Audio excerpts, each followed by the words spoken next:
Warahmatullahi wabarakatuh. Waalaikumsalam warahmatullahi. Alhamdulillah.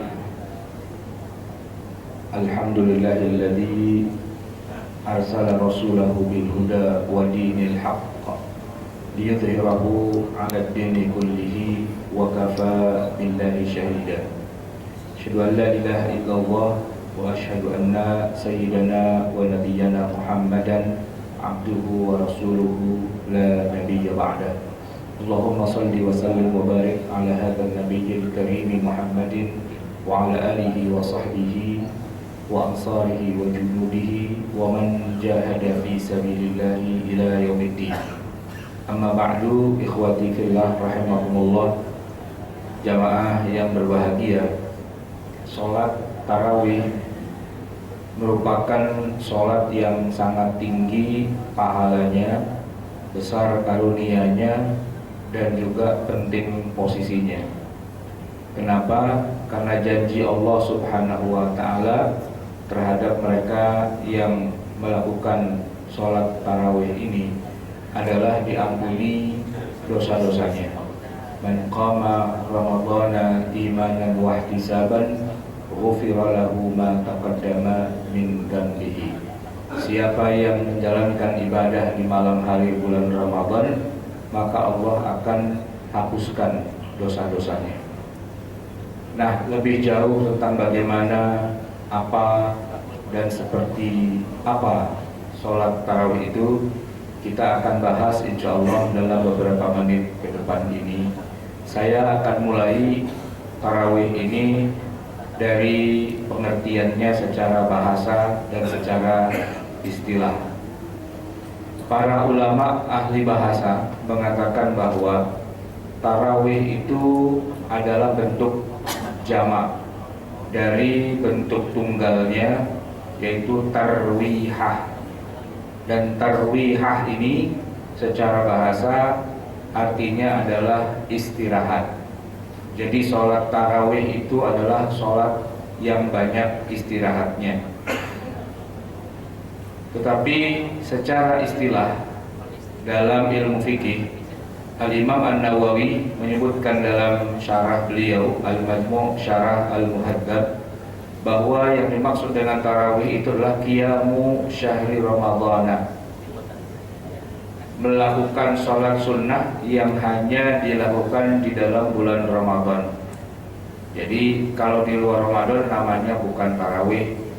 Yang disebut tarawih hanyalah yang memang di dalam Ramadan, masna dua rakaat ala ikhtilafin bainal fuqaha'i, yang mana ada perbedaan pendapat di antara para fuqaha fi adadi rakaatiha, dalam menetapkan jumlah rakaatnya, wa fi ghairi dzalika minal masail, dan juga dalam beberapa hal yang terkait dengan detail atau rincian dari sholat tarawih itu.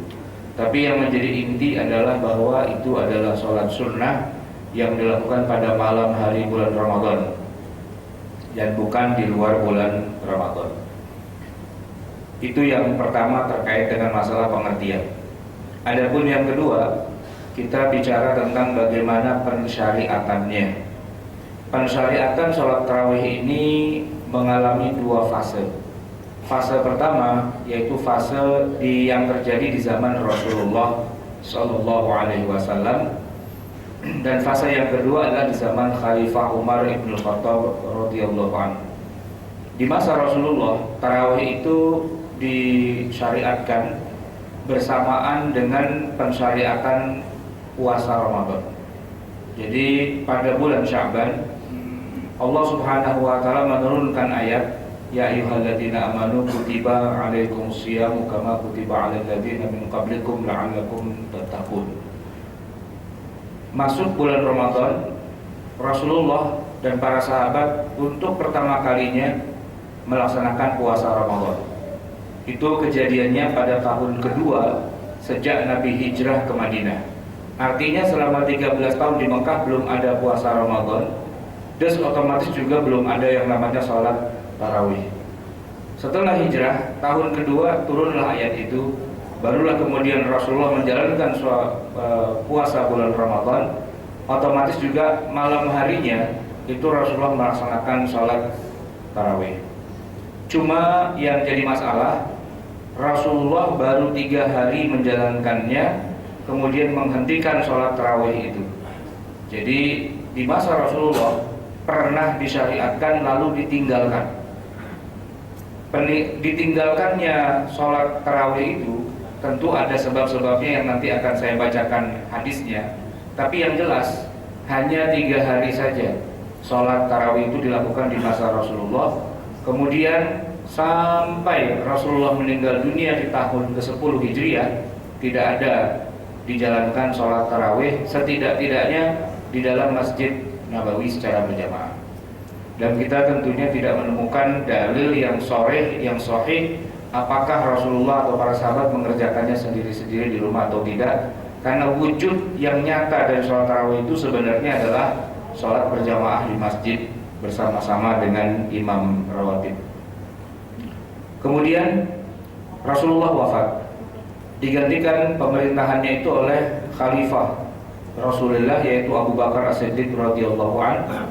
Selama 2 tahun masa kepemimpinan Abu Bakar, sholat ini pun juga tidak pernah dikerjakan lagi di Masjid Nabawi. Lalu wafatlah Abu Bakar dan digantikan oleh Khalifati Rasulullah, pengganti dari penggantinya Rasulullah yaitu Umar ibn Khattab radhiyallahu anhu. Nah, pada tahun kelima dari masa kepemimpinan Umar yang 10 tahun itulah kemudian Umar menghidupkan kembali sholat tarawih yang sudah terputus sepanjang belasan tahun itu. Karena waktu pertama kali diperintahkan itu tahun kedua Hijriah, tahun ke-10 Hijriah Rasulullah wafat, berarti itu 8 tahun. Kemudian masa kepemimpinan Abu Bakar 2 tahun, berarti 10 tahun. Sampai kepada Umar, itu di tengah-tengah masa kepemimpinan Umar tahun ke-5. Jadi kurang lebih tarawih itu dikerjakan hanya 3 hari oleh Rasulullah, kemudian libur selama 15 tahun, dan baru kemudian dihidupkan kembali di zaman Khalifah Umar di tahun ke-5 Hijriah. Nah, jamaah yang dimuliakan Allah, maka sholat ini menjadi cukup unik dibandingkan dengan sholat-sholat yang lain, karena inilah satu-satunya sholat yang pernah dikerjakan oleh Nabi tapi kemudian dihentikan, tidak dijalankan. Lalu apa yang menyebabkan Rasulullah menghentikannya? Ada hadis yang diriwayatkan oleh Imam Bukhari dan Imam Muslim lewat periwayatan dari Aisyah radhiyallahu anha. Aisyah bercerita begini, "Shalla Nabi sallallahu alaihi wasallam fil masjid dzata lailatin, fa shalla bi salatihi nasun." Suatu malam Rasulullah itu mengerjakan sholat sunnah sesudah sholat Isya. Ya, artinya sesudah Isya itu beliau tidak pulang di dalam masjid, di luar dari sholat yang fardu. Dan banyak orang yang kemudian ikut sholat di belakang Rasulullah. Tsumma shalla minal qabilah wa kathuran nas. Malam berikutnya Rasulullah mengerjakan sholat itu lagi dan makmum atau jamaahnya tambah banyak.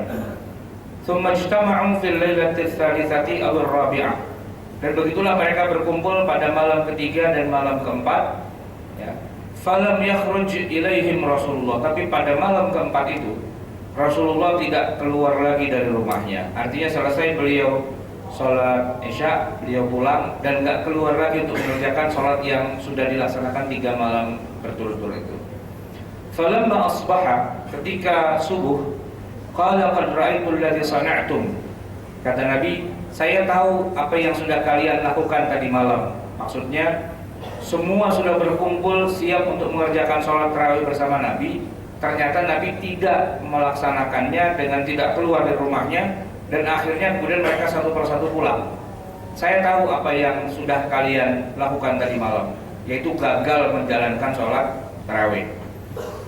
Lalu disitulah kemudian Nabi mengklarifikasi apa alasannya.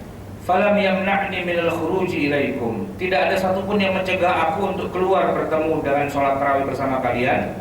Illa an khasyitu an tuftarada 'alaikum. Kecuali karena aku takut sholat ini diwajibkan kepada kalian. Qala dzalika fi Ramadan, disebutkan itulah kejadiannya pada bulan Ramadan. Jadi jamaah yang dimuliakan Allah, Rasulullah menghentikannya karena beliau takut sholat ini diwajibkan. Oleh karena itu beliau tidak mau sholat. Ini dalam proses tasyri', dalam proses diturunkannya wahyu, diperintahkannya syariat Islam. Ternyata Rasulullah SAW juga melakukan rekayasa agar jangan sampai ada hal-hal yang sekiranya memberatkan umatnya.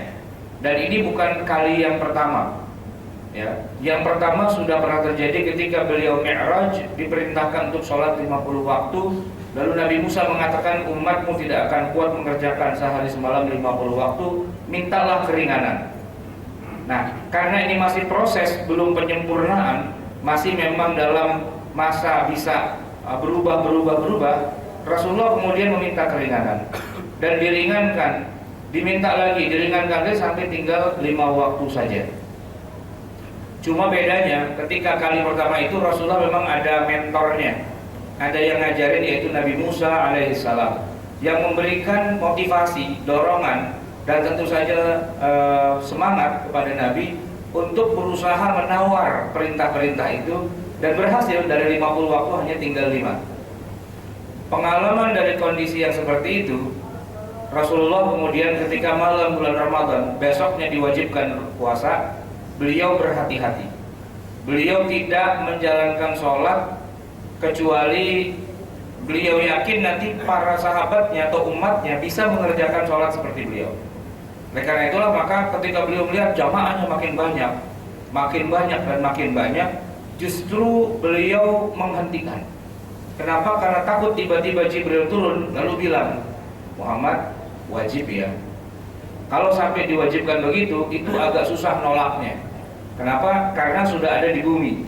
Dulu waktu sholat 50 waktu gampang ditolaknya karena belum turun ke bumi syariatnya, masih di langit. Ibarat kata SK-nya belum keluar, belum distempel, belum ditandatangani, masih seprindik baru surat perintah untuk menjidiki, belum distempel. Tapi kalau sudah turun suratnya, SK-nya di bumi, itu udah susah di otak-atiknya. Oleh karena itu biar jangan sampai nanti turun SK perintah mewajibkan sholat fardu tarawih di bulan Ramadan, Nabi langsung hentikan agar jangan sampai nanti ada semacam legitimasi dari Allah untuk mewajibkannya.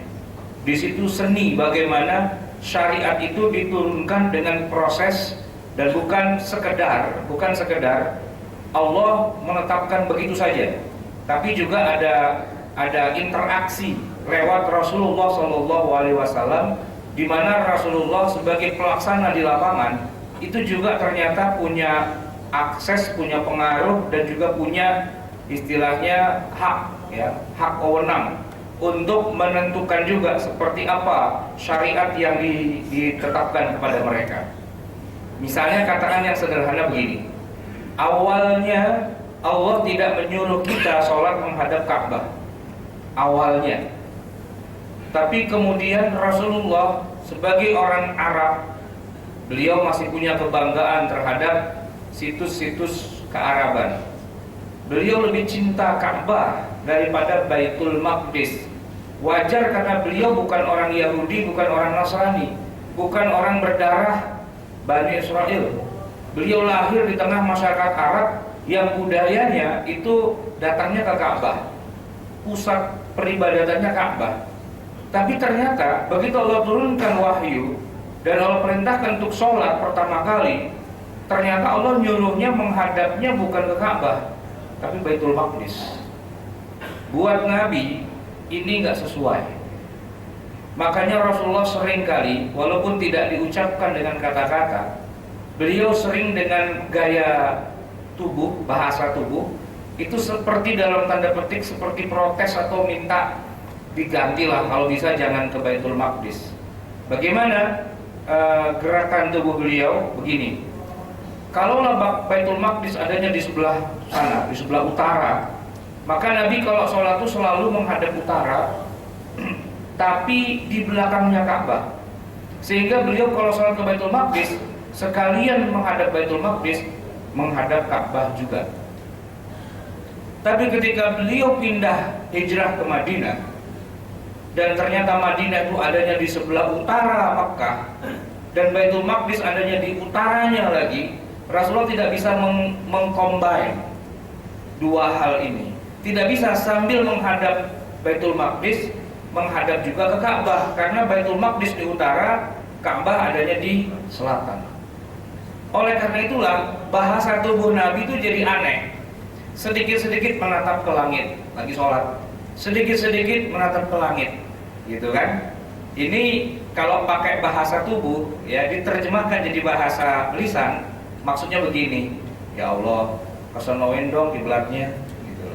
Ya Allah, kesonoin dong kiblatnya, gitu. Tapi Nabi tidak mengucapkannya dengan lisan, mengucapkannya dengan bahasa tubuh.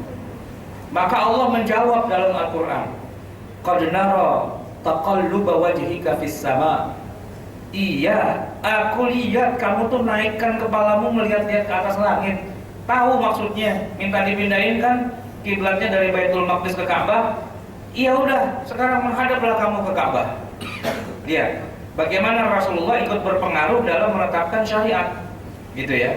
Tidak ujuk-ujuk Allah maunya begini lalu Rasulullah pun diam, ya udah jalanin. Enggak juga. Sebagai Nabi, beliau punya hak juga untuk nawar. Pertama ketika sholat 5 waktu, ya kan? Yang kedua tentang Ka'bah, arah kiblat, dan yang ketiga tentang tarawih. Cuman Nabi dalam posisi tidak nawar.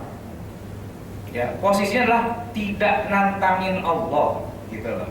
Kalau beliau sok-sokan pakai main sholat tarawih yang lama, yang panjang di bulan Ramadan, ya tiap malam, awalnya kan bukan kewajiban. Kalau tiba-tiba turun wahyu, Jibril bilang, iya wajib, itu susah jawabnya, susah nolaknya. Kenapa? Lagian belagu sih pakai main sholat segala, akhirnya diwajibin deh. Nah begitu kan. Jadi daripada entar jadi wajib, mendingan kita nggak usah bikin gara-gara, nggak usah nantangin Allah. Ya, kalau emang bakalannya kita nggak kuat, udahlah nggak usah dikerjakan saja. Ya terlanjur sudah 3 kali cukup, setelah itu no.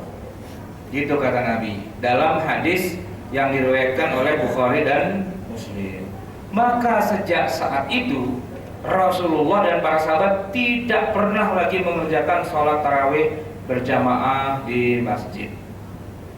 Nah, barulah 15 tahun kemudian setelah Nabi wafat, setelah rasa takut diwajibkan itu sudah tidak beralasan lagi, lantaran nabinya sudah nggak ada. Kalau para sahabat itu mengerjakan sholat tarawih, tidak mungkin akan terjadi perubahan status hukum. Yang tadinya sunnah menjadi wajib, tidak mungkin. Kenapa? Karena harus ada Nabi Muhammadnya sebagai nabi. Sebab Allah tidak menurunkan wahyu kepada Umar, tidak menurunkan wahyu kepada Utsman atau Ali atau sahabat yang lain. Kalau sampai Jibril turun kepada Umar bilang ini wajib, berarti Umar jadi nabi dong. Nah, tidaklah, Umar bukan nabi. Ya kan? Tidak mungkin turun wahyu, tidak mungkin berubah statusnya dari sunnah berubah menjadi wajib. Oleh karena itulah di zaman Umar dihidupkan kembali dengan satu kemenangan. Ternyata sampai akhir hayatnya, sampai finish, tidak pernah sholat tarawih itu berubah status menjadi wajib. Terakhir Nabi mengerjakannya bersama sahabat, itu statusnya hanya berhenti sampai sunnah. Dan dihentikan bukan berarti kesunahannya hilang, tapi dihentikan karena takut diwajibkan. Begitu selesai masa pensyariatan, sudah tutup buku, gitu kan? Kesunahannya tetap masih ada, walaupun baru dihidupkan ya 7 tahun kemudian, tapi ya lebih baik terlambat dari tidak sama sekali. Baru kemudian di masa Umar itu dihidupkan kembali dan seluruh sahabat sepakat, ya kita kerjakan sholat yang sempat libur selama 15 tahun terakhir ini. Jadi jamaah sekalian yang dimuliakan Allah, sholat tarawih itu memang sejarahnya unik, berliku, dan juga tidak seperti yang biasanya kita kenal dalam pensyariatan. Jamaah yang dimuliakan Allah, ada 8 alasan untuk kita mengatakan bahwa tarawih itu bukanlah tahajud. Alasan yang pertama, dari sisi masa pensyariatan saja, tahajud dan tarawih itu berbeda. Tahajud itu sudah disyariatkan jauh sebelum Nabi berangkat hijrah ke Madinah. Bahkan para ulama sebagiannya menyebutkan bahwa jauh sebelum ada sholat 5 waktu, ya, sebelum ada sholat pagi dan petang, gitu ya. Yang pertama kali disyariatkan itu justru adalah sholat tahajud. Wahyu yang pertama turun memang belum bicara tentang kewajiban-kewajiban sholat, tapi wahyu yang kedua turun, ya ayyuhal muzammil qumil laila illa qalila, bangunlah kamu di waktu malam kecuali sedikit, nisfahu awin qusminhu qalila, setengahnya atau kurang dari itu sedikit. Dan para ulama sepakat mengatakan bahwa yang dimaksud dengan qumil laila, bangunlah di waktu malam, tidak lain dan tidak bukan itu adalah sholat tahajud yang pada masa awal pensyariatan hukumnya wajib. Sebelum ada sholat 5 waktu, tahajud itu hukumnya wajib. Beda dengan sholat tarawih. Dari awal tarawih itu tidak pernah diwajibkan, dan belum pernah ada sholat tarawih selama 13 tahun di Mekah. Baru ada di Madinah tahun kedua. Itu pun Nabi hanya mengerjakannya 3 kali saja, dan setelah itu tidak pernah dikerjakan lagi. Jadi perbedaan yang pertama dari sisi waktu kapan disyariatkannya. Perbedaan yang kedua dari sisi ya pelaksanaannya. Kalau tahajud itu sudah disyariatkan sejak awal mula turun wahyu sampai 23 tahun kemudian tetap masih berlaku, tidak pernah diliburkan, tidak pernah dihentikan. Sedangkan tarawih dimulainya pada tahun kedua Hijriah, dilaksanakan 3 malam saja, dan pada saat itu juga kemudian langsung dihentikan pelaksanaannya. Itu perbedaan yang kedua. Tahajud tiap malam tidak pernah diubah, sedangkan tarawih hanya 3 kali saja. Perbedaan yang ketiga, ya sebagaimana sudah disebutkan tadi definisinya oleh Al-Imam Nawawi, yang namanya tarawih itu hanya ada di bulan Ramadan dan tidak pernah dikerjakan di luar bulan Ramadan. Ya. Sedangkan tahajud dikerjakan oleh Nabi di dalam bulan Ramadan dan juga dikerjakan di luar bulan Ramadan. Ya. Makanya ada hadis dari Aisyah yang juga sahih diriwayatkan oleh Imam Bukhari, makana yuzidu fi Ramadan wa la ghairihi ala 11 rak'atan. Rasulullah tidak pernah menambahkan lebih dari 11 rakaat, baik di dalam bulan Ramadan ataupun di luar bulan Ramadan. Jadi di luar Ramadan ya 11 juga, di dalam Ramadan 11 juga. Nah, hadis itu tegas menyebutkan itulah sholat tahajudnya Rasulullah Sallallahu Alaihi Wasallam. Kalau itu dikatakan sebagai sholat tarawih, maka hadisnya menjadi tidak tepat, karena bunyinya Nabi tidak pernah menambahkan sholat di dalam bulan Ramadan atau di luar Ramadan lebih dari 11 rakaat. Padahal tarawih itu tidak pernah dikerjakan di luar bulan Ramadan. Jamaah yang dimuliakan Allah, perbedaan yang keempat, sholat tarawih yang dikerjakan oleh Nabi itu cuma 3 kali, itu 3-tiganya dikerjakan di masjid. Sedangkan sholat tahajud kebanyakan Nabi mengerjakannya sendiri. Walaupun pernah juga dalam beberapa kejadian Nabi mengerjakannya di masjid. Tetapi yang menarik adalah bahwa tarawih itu ciri khasnya dikerjakan di masjid dengan berjamaah dan dengan jumlah orang yang sangat banyak, yang justru karena saking banyaknya itulah akhirnya tarawihnya dihentikan. Takut diwajibkan. Kenapa? Kok jadi euforia nih, jadi semakin banyak, maka dihentikan. Sementara sholat tahajud Nabi belum pernah diriwayatkan Nabi sholat tahajud sampai jamaahnya penuh semasjid. Enggak. Kebanyakan Nabi sholat tahajud sendirian. Walaupun pernah juga ada 1-2 orang sahabat yang nekat ikut menjadi imam, menjadi makmum dengan Nabi waktu sholat tahajud itu. Cuma kebanyakannya setelah ikut sholat tahajud itu mereka kemudian bertaubat. Ya. Bertaubat dalam arti kapok, tidak mau ikut lagi tahajud bersama Nabi. Karena Nabi agak-agak ekstrim dalam sholat tahajudnya itu. Beliau terlalu lama mengerjakan sholatnya. Karena disebutkan memang dalam hadis yang sahih Rakaat pertama saja Nabi menghabiskan 3 surat. 3 surat itu bukan qul huwallahu, qul a'udzu birabbil falaq, qul a'udzu birabbin nas, tapi 3 surat itu 3 surat Al-Baqarah, Ali Imran dan An-Nisa. Untuk rakaat yang pertama saja, dan rukuknya selama itu, iktidalnya selama itu, sujudnya selama itu, dapat 2 rakaat, pulang tuh sahabat. Kenapa? Taubat, saya ikutin sholat kayak gini, nggak lagi-lagi. Ya, kenapa? Saking panjang dan saking lamanya. Padahal makmumnya cuma satu. Begitu tahu Nabi sholatnya kayak gitu, bubar. Akhirnya Nabi sholat sendirian lagi. Tapi dalam sholat tarawih tidak seperti itu. Sholat tarawih itu kebanyakan dilakukan di masjid memang semuanya, dan makin hari bukan makin sedikit, ya, makin banyak. Ya, walaupun cuma 3 hari. Disitulah nanti ada kesamaan sholat tarawihnya Nabi dan para sahabat itu dengan sholat tarawihnya kita di zaman sekarang. Ya, cuman ada juga perbedaan. Persamaannya, Nabi dan para sahabat itu sholatnya cuma 3 kali doang. Kita juga banyak masjid-masjid yang cuma sholat tarawihnya cuma 3 hari. Maksudnya ramainya cuma 3 hari doang, gitu ya. Setelah itu kemudian pindah tarawihnya ke mall, pindah tarawihnya ke mana-mana, ke jalan, ke tempat macet dan seterusnya. Tapi ada persamaannya, yaitu ya 3 harinya itu, ya. Baik jamaah yang dimuliakan Allah, perbedaan yang kelima, tarawih dengan tahajud itu bedanya adalah tarawih dikerjakan sebelum tidur.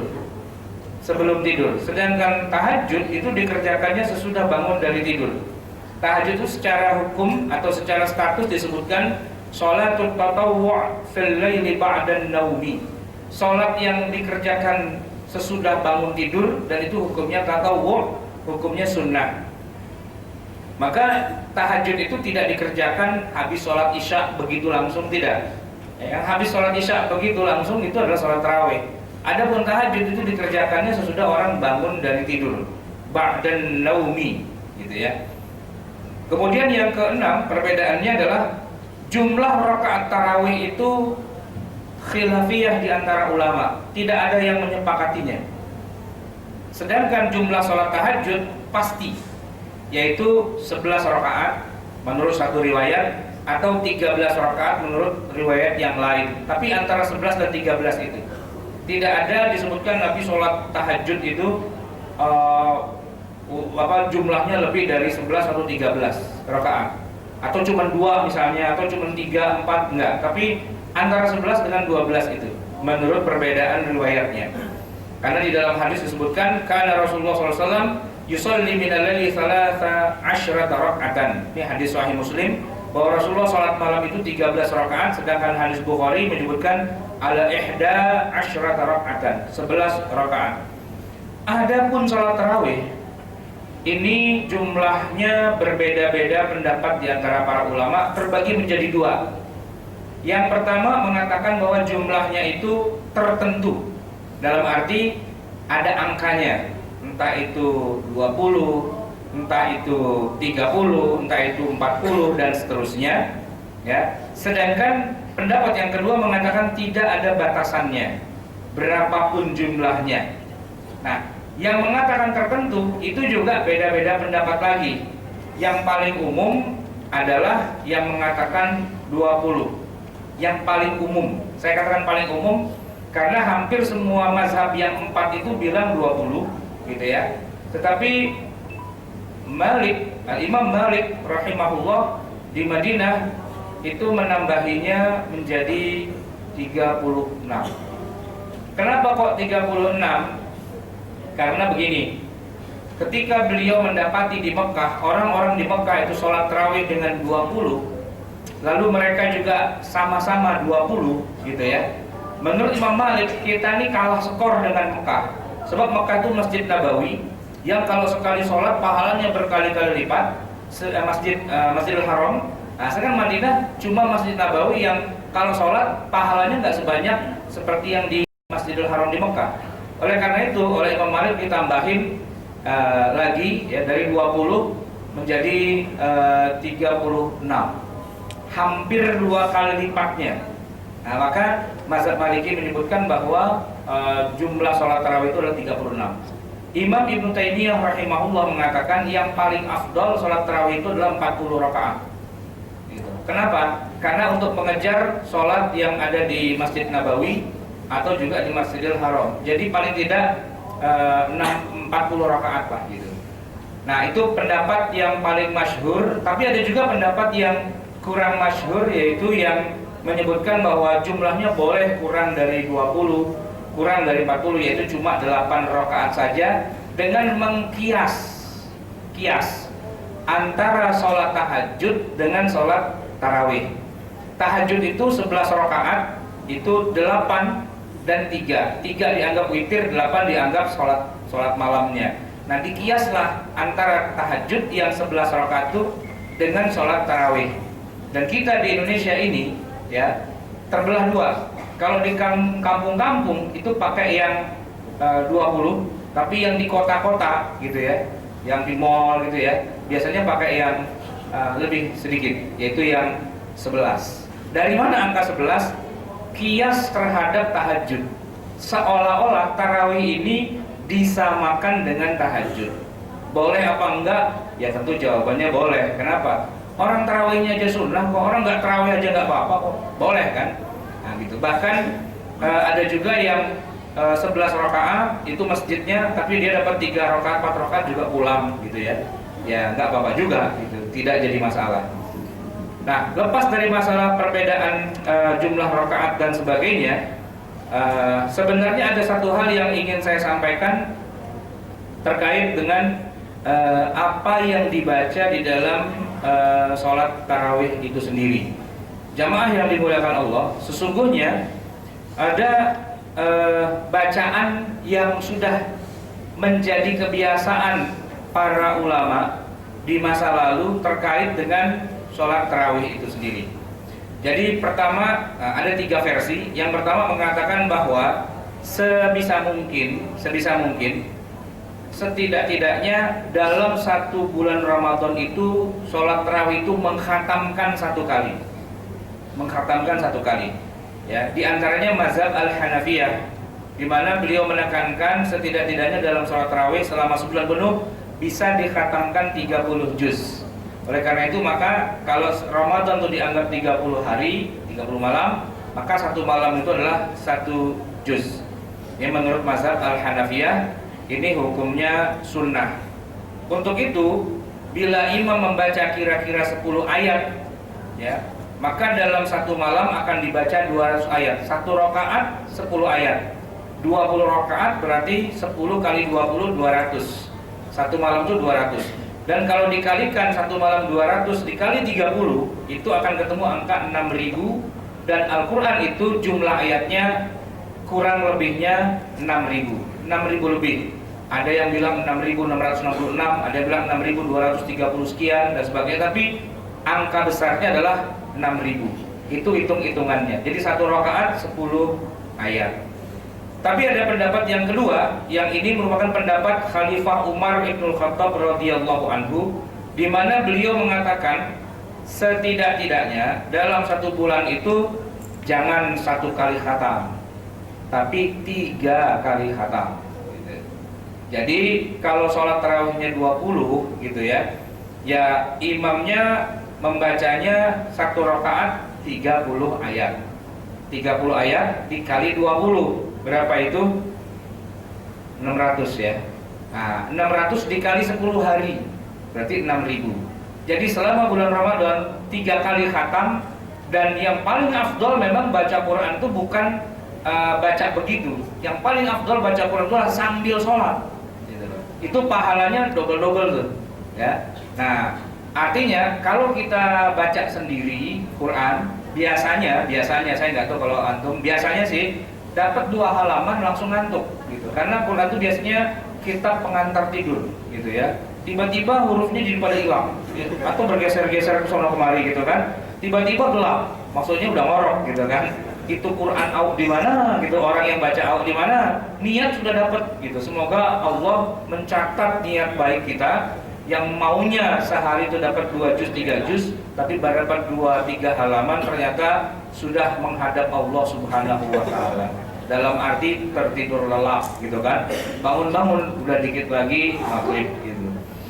Nah, itu pendapat yang kedua, setidak-tidaknya 3 juz dalam satu malam, sehingga 10 malam selesai satu Al-Quran. Besoknya begitu lagi, 10 malam yang kedua, besoknya begitu lagi 10 malam yang ketiga, sehingga 1 bulan bisa khatam 3 kali. Terus terang saya belum pernah ikut yang seperti itu. Saya pernah ikut yang pertama saja, yang 1 malam 1 juz. Itu pun enggak lengkap tiap malam gitu ya. Jadi belum pernah menghatamkan Al-Quran dalam posisi sambil sholat selama 1 bulan tuh khatam gitu ya. Makanya saya sangat kagum dengan teman-teman yang bisa menjalankan odoj. Odoj itu one day one juz gitu ya. Cakep gitu ya. Apalagi kalau itu bisa dikerjakannya sambil sholat, lebih mantap lagi gitu. Dan setelah itu nggak usah pakai lapor-lapor pada siapa, lapornya sama Allah aja gitu loh. Sambil sholat, sambil baca Quran 30 juz selama sebulan. Jadi tiap malam tuh ngabisin 1 juz, 1 juz, 1 juz, 1 juz, 1 juz, 30 malam 30 juz. Wah itu cakep. Cuman kadang-kadang penyakitnya begini, hangat, ayam, biasanya begitu ya. Awalnya semangat gitu kan, begitu besoknya udah lain judul lupa gitu. Nah, pendapat yang ketiga, ini pendapat yang paling saya dukung secara pribadi. Ya, antum mau dukung boleh, enggak juga enggak apa-apa. Antum dukung yang pertama bagus, dukung yang kedua bagus, tapi saya mendukung yang ketiga. Pendapat yang ketiga ini adalah lebih utama membaca ayat Al-Quran yang pendek-pendek saja, gitu ya. Ya, ini saya sangat mendukung nih, ya. Alasannya terkait dengan pendeknya bacaan ayat Al-Quran dalam tarawih, bahwa sholat sunnah itu ditegakkan di atas prinsip takhfif, yaitu meringankan, bukan memberatkan. Sehingga bacaan sholat tarawih itu lebih baik seperti bacaan seperti sholat biasa lah, sholat zuhur atau sholat maghrib, sholat isya, ya, nggak usah kepanjangan. Ya, yang pendek saja seperti kita sholat fardu biasa.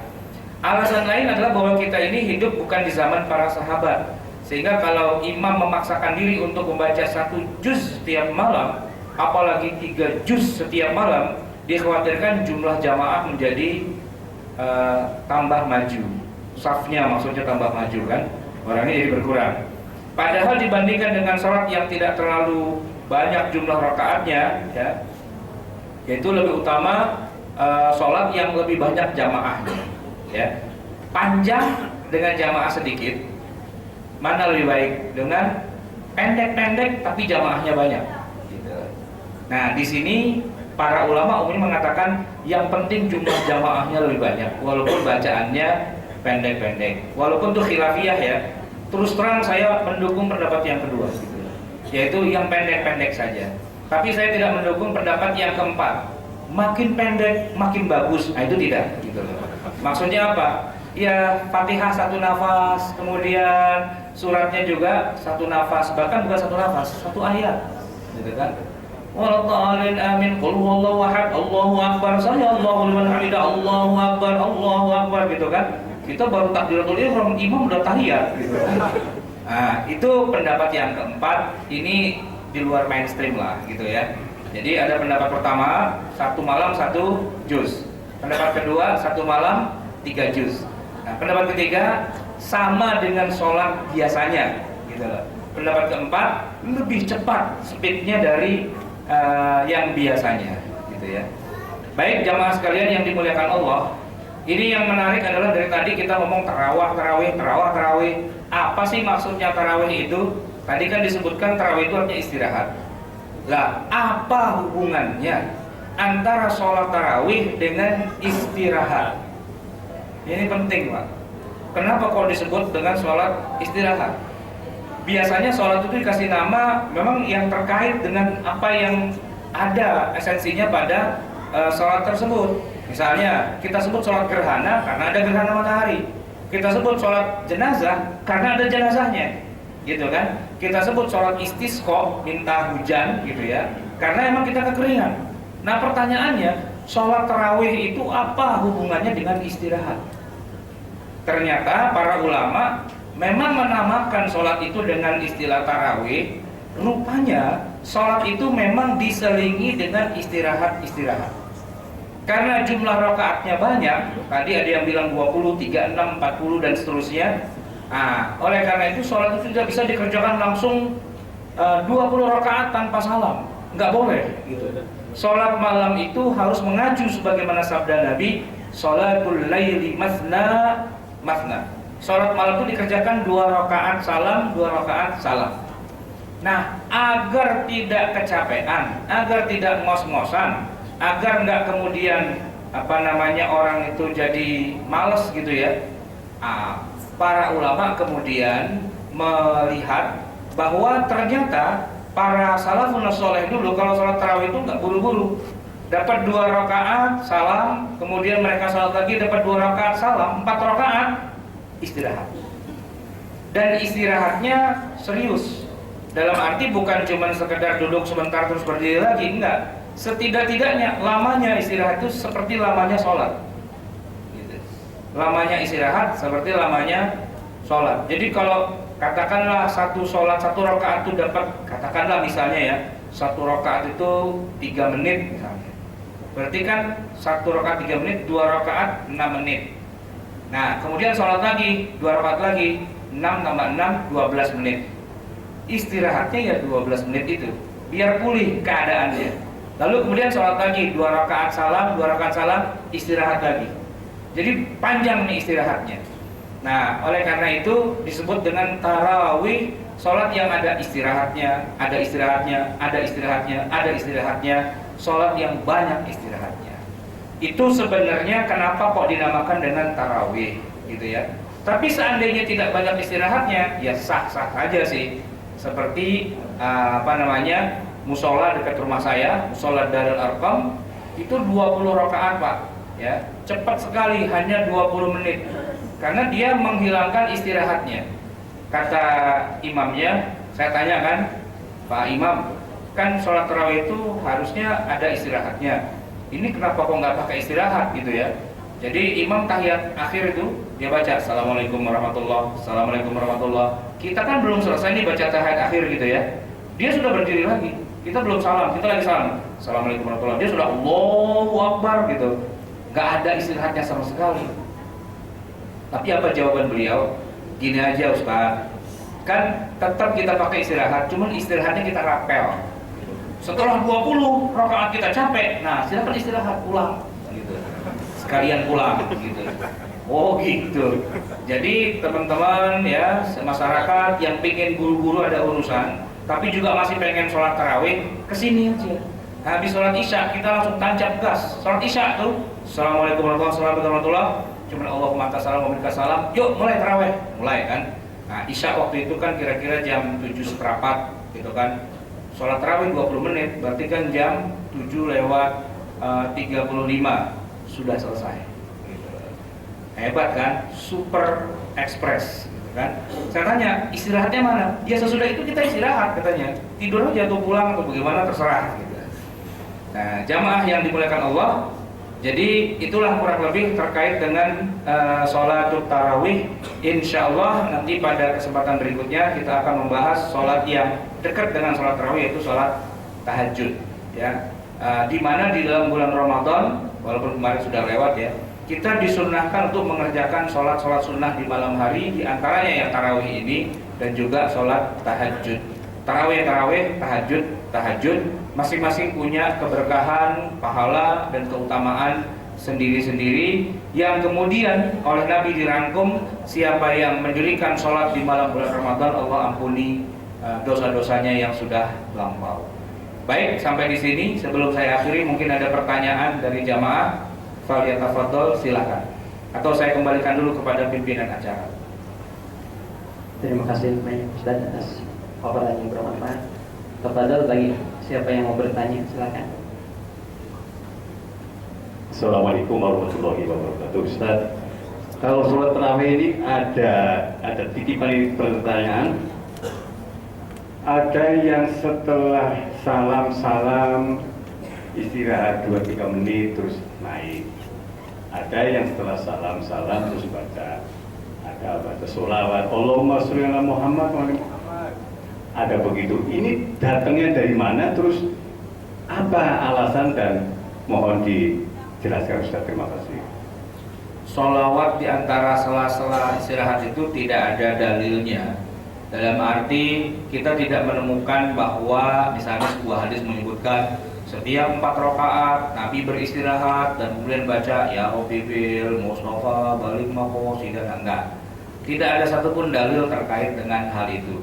Sehingga semua sepakat, ya baik yang mengerjakan seperti itu ataupun yang tidak mengerjakan, semua sepakat memang tidak ada dalilnya. Nah, yang menjadi perbedaan adalah begini, bolehkah di sela-sela istirahat itu daripada cuma bengong kemudian ada yang membaca sholawat gitu. Bahkan bukan sholawat, bahkan kalau saya perhatikan kadang-kadang malah puisi, ya, syair, sastra gitu kan, puji-pujian dan sebagainya, bukan sholawat gitu loh. Nah, kalau saya secara pribadi sih nggak melakukannya, dalam arti karena tidak ada dalilnya. Tapi masalahnya kan saya nggak bisa bilang kepada pengurus masjid, diam, nggak usah pakai bunyi-bunyi. Kenapa? Kagak ada hadisnya lagi. Nah kalau kayak gitu kan ntar kita ditimpukin sama jamaah masjid karena sudah dianggap kebiasaan. Nah tinggal masalah kita bagaimana menghadapinya. Kalau di Masjidil Haram, di Masjidil Nabawi memang tidak ada budaya baca-baca itu. Nah, tetapi jeda antara sholat tarawih yang pertama, kedua, ketiga itu cukup lebar dan biasanya ya memang diam saja, tidak ada bunyi-bunyian. Nah kita di Indonesia memang punya pola budaya begitu, daripada diam atau ngobrol kemudian baca sholawat. Sebenarnya kan baca sholawat itu tidak terlarang, cuma yang jadi terlarang kalau menganggap bahwa sholawat atau puji-pujian itu adalah bagian dari sholat itu. Itu aja yang harus diluruskan sebenarnya. Kalau saya sholat tarawih dengan beberapa jamaah itu kita bikin jedanya panjang, tapi bukan baca sholawat. Kita melakukan hal yang lebih berarti, yang lebih bermakna, yaitu kita makan. Ya, jadi jamaah tuh bawa makanan, taruh di belakang gitu ya, di meja gitu. 4 rakaat, kata imam, ya kita istirahat dulu. Itu di belakang ada biji salak, ya kan, ada kolak gitu, ada apa? Yuk kita makan. Nah, jadi kita makan. Ini kan sesuatu yang bermakna, ya, berarti. Boleh apa enggak? Ya boleh-boleh aja, namanya orang istirahat. Masa istirahat cuma diem aja gitu kan. Sementara pikiran masih berpikir, wah saya mau buru-buru nih selesai sholat tarawih. Kenapa? Itu biji salak di rumah masih nungguin. Nah daripada begitu biji salaknya dibawa aja ke tempat sholat tarawih sekalian. Jadi kita bisa santai ya kan. Sambil itu kita boleh ngobrol. Sambil itu kalau ada ustadznya kita boleh nanya. Ustadz mau nanya masalah ini, masalah itu dan sebagainya. Terjadilah diskusi sambil duduk, sambil nyender, nyantai. Begitu udah 10-20 menit, yuk kita terusin lagi sholat kita tarawihnya. Jadi kalau saya melakukan sholat tarawih itu 20 rakaat, mulainya 7:30, selesainya biasanya 10:30. Wah orang menganggap hebat banget Ustadz, sholat tarawihnya sampai 3 jam. Tapi banyak istirahatnya sambil makan-makan dan sebagainya. Boleh-boleh saja, karena tidak ada ketentuan atau larangan tentang ngapain waktu lagi istirahatnya. Maka berhubung kita lagi bulan puasa, siangnya nggak boleh makan. Nah di sela-sela lagi tarawih itu, ya silakan aja pada nyiapin jajanan dan seterusnya sambil kita bermudzakarah, ngobrol dan sebagainya. Nah kalau baca sholawat saja boleh, masa makan nggak boleh? Itu kurang lebihnya seperti itu. Baik, ada lagi mungkin silakan. Ada lagi ingin bertanya? Untuk ibunya ada yang bertanya? Bertanya? Kalau nggak ada kita tutup ya sampai di sini. Kita tutup sampai di sini. Semoga Allah Subhanahu Wa Taala meridhai semua langkah kita. Bermohon ampun, semoga Allah hapus semua dosa-dosa kita. Adanallah wa iyyakum ajma'in wa lafu minkum. Wassalamualaikum warahmatullahi wabarakatuh. Terima kasih atas paparannya Ustaz. Kita tutup dengan membaca hamdalah dan doa.